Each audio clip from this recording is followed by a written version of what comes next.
Hello दोस्तों, जय हिंद, वंदे मातरम। दोस्तों बहुत बड़ी अपडेट आ रही है फ्रांस से। दोस्तों फ्रांस से ये अपडेट आ रही है कि फ्रांस हमें jet engines plus under water drones और न्यूक्लियर अटैक सबमरीन देने को तैयार हो गया इंडिया को विथ 100% टेक्नोलॉजी ऑफ ट्रांसफर के साथ। मतलब कैसे बनाते हैं ये सब टेक्नोलॉजी के साथ में हमें देगा, फ्रांस देने को तैयार है।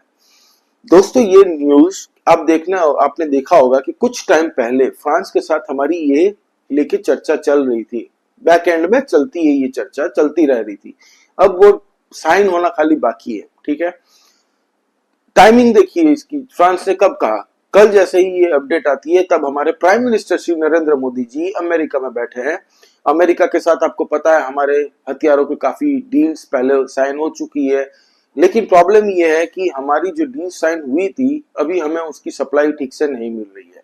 हमारे इंडिया का जो एयरक्राफ्ट फाइटर विमान है तेजस के लिए जो कंपनी यूएस की जीई इंजन्स बनाती है दोस्तों, वो इंजन सप्लाई करने में काफी डिले कर रही है दोस्तों। 1 साल से ऊपर हो गया, अभी तक हमें तेजस का इंजन नहीं दे रहा है, जिसकी वजह से हमारा पूरा तेजस प्रोग्राम जो है वो पूरा हॉल्ट में है, अभी ठंडा पड़ा हुआ। अब दोस्तों दूसरी है जैसे अपाचे हेलीकॉप्टर्स का, आपको पता है कि हमने सालों पहले ऑर्डर दिया था अमेरिका को, वो भी अभी तक नहीं सप्लाई डिलीवरी नहीं हुई अभी तक पूरी तरह से। प्रीडेटर ड्रोन्स है दोस्तों, ऐसी काफी डिफेंस की डील है जो अमेरिका सप्लाई ठीक से नहीं कर रहा, तो ये दिक्कत आ रही थी। लेकिन जैसे ही नरेंद्र मोदी जी ये सब लेने के लिए गए हैं अमेरिका बात करने के लिए कि भाई अब क्या है बताओ, डील तो हमने कर ली है, साइन भी कर ली, पैसे भी तुम ले रहे हो, टाइम पे नहीं दोगे तो हमें क्या फायदा। जबकि हमारे जो कंट्रीज है चाइना पाकिस्तान, जो एनिमी कंट्रीज है, वो लोग दिन दहाड़े धड़ल्ले से प्रोडक्शन कर रहे हैं अपना। तो इस बीच में फ्रांस ने एक गेम खेल दी। फ्रांस ने कहा कि बेटा तुमने जो ऑकस में ऑस्ट्रेलिया के 6 सबमरीन के ऑर्डर थे फ्रांस को, वो कैंसिल करके ऑस्ट्रेलिया वो दिया था अमेरिका को। तब से फ्रांस खुन्नस खाया हुआ है कि तुमने हमारी डील खाई है तो हम तुम्हारी छोड़ेंगे नहीं। आपको पता है साफरान कंपनी है वो पूरी टेक्नोलॉजी के साथ जब इंडिया को दे रहा है, कह रहा है कि इंडिया के साथ हमारा कोई कंडीशन नहीं, ये जो हम बना के इंडिया को देंगे वो इंडिया की प्रॉपर्टी है, इंडिया थर्ड कंट्री को बेचना चाहे तो बेच सकता है। बनाएंगे भी हम इंडिया में, इंडियंस को हम ट्रेन भी करेंगे। किस में करेंगे? मेटलर्जी में। ठीक है, इंडियंस को ट्रेन भी करेंगे। और दोस्तों जो है एडवांस्ड मेटलर्जी, ये बहुत क्रिटिकल है कंपोनेंट्स, इसमें ट्रेनिंग जो होती है बहुत स्पेशलाइज्ड ट्रेनिंग होती है, वो फ्रांस देने को तैयार है इंडियंस को। दूसरा, जेट इंजन्स की टेक्नोलॉजी अगर इंडिया को एक बार आ जाती है ना दोस्तों, इंडिया खुद से बनाएगा इंडिया के अंदर फ्रांस के साथ मिलके, एक बार बनाना इंडिया सीख गया ना तो जिंदगी भर के लिए हमें कभी दिक्कत नहीं आएगी एयरक्राफ्ट फाइटर इंजन्स बनाने के लिए। दो की 110 किलो न्यूटन का ये इंजन बनाने का हमें टेक्नोलॉजी ट्रांसफर करेगी फ्रांस।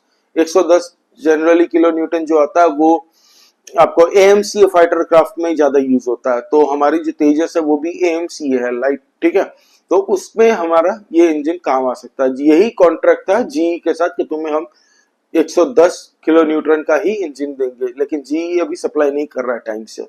तो अब अमेरिका की जीई कंपनी को भी सेंस है, अमेरिका भी अब भौखला गया है कि यार हम तो इसको तड़पा रहे थे, इसने तो पूरी टेक्नोलॉजी ऑफ ट्रांसफर की डील्स ले ली। आप लिख के रखिए दोस्तों, आपको पता है जब रफाल डील हुई थी इंडिया और फ्रांस के बीच में, तब हमारे देश के अंदर में रफाल के लेके इतना नेगेटिव कैंपेन चला था कि भ्रष्टाचार हुआ, ये वो क्यों हुआ था? क्योंकि विदेशी ऐसी लॉबीज है जो नहीं चाहती है कि इंडिया को एडवांस्ड वेपन मिले। ऐसी कंपनीज के इन्फ्लुएंस में आके हमारे यहाँ के देश के अंदर के ऑपोजिशन पार्टीज विरोध करती है। आप सोचिए, किसी देश के नेशनल इंटरेस्ट के खिलाफ कोई अगर पार्टी काम करती है, वो कैसे पब्लिक के सामने, पब्लिक वोट क्यों देती है ऐसी पार्टी को?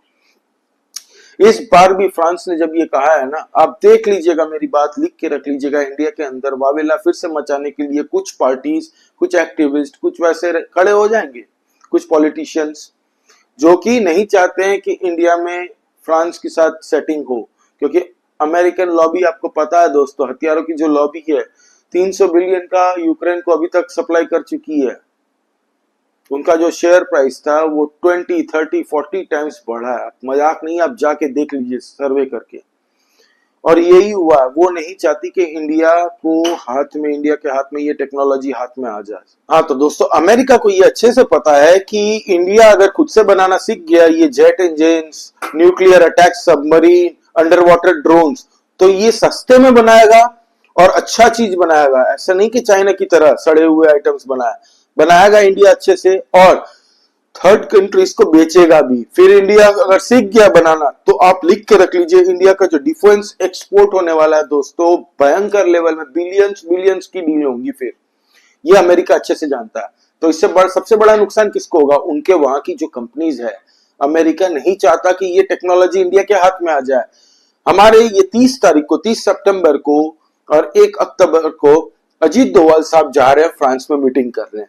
दोस्तों ये डील्स के लिए पूरी एक पैकेजिंग करके जब हमें फ्रांस दे रहा है, उसकी बात करने हमारे अजीत डोभाल साहब खुद जा रहे हैं फ्रांस। अमेरिका का दौरा जो नरेंद्र मोदी जी का भी चल रहा है, उसमें अजीत डोभाल साहब नहीं गए, क्योंकि अभी कुछ दिन पहले उनके ऊपर सम्मन था, तो अजीत डोभाल जी ऐसे इग्नोर कर दिया, बात नहीं जाना तेरे वहां पे। फिर अब फ्रांस की आप सोचिए, जब अजीत डोभाल साहब जाएंगे तो वहां पे ये भी चांसेस है कि इमानुएल मैक्रोन के साथ मिलके अब कैसे ये डील को कंप्लीट करनी है, क्लोज करनी है, मीटिंग फाइनलाइज कैसे करनी है, या तो वो आएंगे इंडिया या फिर नरेंद्र मोदी जी जाएंगे। तो ये सब लेके चर्चा करने वाले हैं।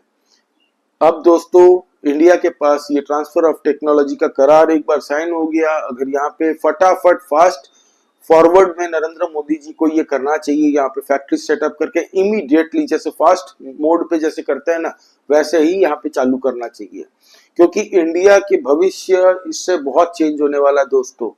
इंडिया का आसपास में आपको पता है कैसे दुश्मन रहते हैं, और ये जो बैठा हुआ है अमेरिका, आपको पता है कैसे गेम खेलता है। वो इंडिया को तड़पाता भी। आज हमने, अगर रशिया के वेपन्स हमारे पास 60 to 70% है ना, अगर यही अमेरिका के होता ना, तो दोस्तों हमें यूज करने के लिए भी पाबंदी होती है। आज पाकिस्तान को आप देख लीजिए, पाकिस्तानियों के पास F-16 पड़े हुए 1960 के जमाने के। दोस्तों आज भी यूज करने के पहले ना परमिशन उसको लेनी पड़ती है वहां से। कुछ पुर्जा खराब हो जाता है ना, तो वो ले नहीं पाता, उसको पहले हाथ पांव जोड़ के पुर्जा रिक्वेस्ट करो, तब कुछ महीने बाद अगर अमेरिका की मूड अच्छा हुआ तो वो कर देते हैं। तो ये हाल है, इसीलिए वो चाइना से माल लेने लग गया। जबकि चाइना का माल चलता ही नहीं है। उसने मलेशिया को पाकिस्तान ने बेचा था अपना फाइटर क्राफ्ट, आपको पता है? मलेशिया नहीं, सॉरी, म्यांमार को। म्यांमार वो हाथ जोड़ के बोलता, भाई तू ले जा, तेरे ये तो उड़ते ही नहीं, चालू भी नहीं हो रहा तेरे प्लेन। इतनी रद्दी क्वालिटी का। म्यांमार भड़का हुआ कि तुमने हमें ठगा है, हम इंटरनेशनल कोर्ट में जाएंगे तुम्हारे खिलाफ, पैसे लेके तुमने हमें ये क्या चिपका दिया सड़ा हुआ डब्बा। तो ये म्यांमार के साथ पाकिस्तान ने किया है, और ये वही फाइटर जेट है जो चाइना से उसने खरीदा था। तो हमारे ऐसे दुश्मन दोस्तों इर्द गिर्द, हमें अभी किसी के ऊपर डिपेंड नहीं होना चाहिए। वही कंट्री रूल करने वाली है आने वाले टाइम में, और आज भी वही कर रही है जो खुद का 100% ये सब चीज प्रोडक्शन करती है। नरेंद्र मोदी जी ने क्लियर कैटेगरिकली ये कहा है अमेरिका में जाके कि हम सेमीकंडक्टर चिप में पूरे वर्ल्ड में नंबर 1 बनेंगे। भाई अभी हमारे कंट्री में एक भी सेमीकंडक्टर चिप वैसे नहीं बनती है क्वालिटी की, ठीक है। अब इस कॉन्फिडेंस के साथ अगर हम 50% भी सक्सीड कर गए ना दोस्तों, बहुत बड़ी बात है, बहुत बड़ी अचीवमेंट है इंडिया के लिए। आप सोचिए कि इंडिया ही सेमीकंडक्टर चिप बनाएगा, इंडिया ही डिफेंस के इतने सारे, अब जेट इंजन बनाना बहुत कॉम्प्लिकेटेड है दोस्तों, बहुत कॉम्प्लिकेटेड टेक्नोलॉजी है। ये टेक्नोलॉजी एक बार हम सीख गए, ये आर्ट सीख गए, इसमें हजारों, मतलब सोचिए हजारों करोड़ों की रिसर्च एंड डेवलपमेंट होती है, इसमें सालों साल लग जाते हैं रिसर्च एंड डेवलपमेंट करने, ये टेक्नोलॉजी बनाने में, इसको कैसे बनाते हैं ये सीखने में। अब हमें वो थ्रस्ट वाली वो इंजन, जेट इंजन बनाना सीख गया, तो इंडिया कल को थर्ड पार्टी को, अगर दूसरी कंट्री, तीसरी कंट्री, अफ्रीका को, किसी भी कंट्री को अगर बेचता है, तो इकोनॉमिक, वो बोलते हैं ना, नॉमिनल चार्ज में बेच सकते हैं हम लोग। अमेरिका की जैसे महंगे लेविश नहीं। No doubt weapon system America का बेस्ट है, टॉप नॉच। फ्रांस भी खराब नहीं है दोस्तों। फ्रांस, हाँ, 4.5 जनरेशन जो रफाल डील है, वो भी 26 हमारी नेवी के लिए जो हमने बात करके रखी थी, वो भी फाइनल स्टेज में है, ऑलमोस्ट साइन होने वाले हैं वो भी। तो उसके साथ हम टेक्नोलॉजी ट्रांसफर की है, jet engine, under water drones और सबमरीन न्यूक्लियर अटैक वाली। इसकी हमारे पास एक न्यूक्लियर अटैक सबमरीन नहीं है आज के डेट में, इंडिया के पास नहीं है। तो बहुत क्रूशियल होने वाली है, और इसमें अमेरिका अब थोड़ा भड़केगा। अमेरिका के जो हमारे पेंडिंग डील्स थी वो अब दे देगा कि नहीं भाई इसको दे दो जल्दी से, ताकि ये किसी और के पास ना जाए, क्योंकि उसको पता है इंडिया के पास ऑप्शंस अवेलेबल है। इंडिया के पास आज की तारीख में ऑप्शंस अवेलेबल है, तुम नहीं दोगे तो भाई तुम दूसरे से ले लेंगे।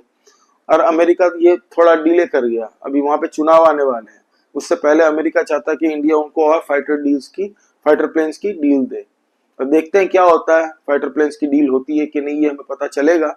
मुझे लगता है F-21 जो बेचने की तैयारी कर रहा है अमेरिका इंडिया को, शायद उस पर करार हो सकता है। लेकिन एक बार हमें टेक्नोलॉजी अगर मिल जाती है जेट इंजन की, ये हमारे लिए बहुत बड़ा, इंडिया के लिए एक यूरेका मूवमेंट होगा, बहुत बड़ा अचीवमेंट होगा दोस्तों, बहुत बड़ा। और यहाँ पे इंडिया के अंदर में बैठे मुझे लगता है कि कुछ पॉलिटिशियन एक्टिविस्ट ऐसे खड़े होंगे जो सवाल उठाएंगे ये इस डील पे, क्योंकि वेस्टर्न इंटरेस्ट नहीं चाहते कि हमारे मुल्क में ये ट्रांसफर ऑफ टेक्नोलॉजी हो, हमें ये सीख जाए हम, क्योंकि उनको पता है इंडिया एक बार सीख गया बनाना तो फिर इंडिया सस्ते में बना लेगा और थर्ड कंट्रीज को एक्सपोर्ट भी करेगा धड़ल्ले से। फिर तो हमारी अपनी प्रॉपर्टी, फ्रांस बोलता कि ये आपकी सोल प्रॉपर्टी है, आप पे कोई ये नहीं है, आप जिसको बेचना है बेच सकते हैं, कोई टर्म्स कंडीशंस के साथ नहीं आएगा। तो बहुत बड़ी अचीवमेंट है दोस्तों। आपका क्या कहना है इस बारे में दोस्तों? आप लोग प्लीज सब्सक्राइब करके इस चैनल को सब्सक्राइब कीजिए, कमेंट कीजिए इस वीडियो पे और लाइक कीजिए दोस्तों। धन्यवाद, जय हिंद, वंदे मातरम।